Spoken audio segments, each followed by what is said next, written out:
ఒక చిన్న మాట, మన భారతదేశంలో ఉన్న ప్రతి ఒక్కరికి మహాత్మా గాంధీ అంటే అందరికీ తెలుసు.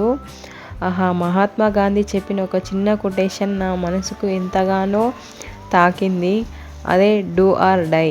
ఈ కొటేషన్ అంటే నాకు చాలా మంచిగా అనిపిస్తుంది. ఎప్పుడైనా నేను లోగా ఉన్నప్పుడు, నాకు నేనుగా నాకేం సాధించలేను అని అనిపించినప్పుడు ఈ వర్డ్ గుర్తు తెచ్చుకుంటే డూ ఆర్ డై అనేది చాలా మంచిగా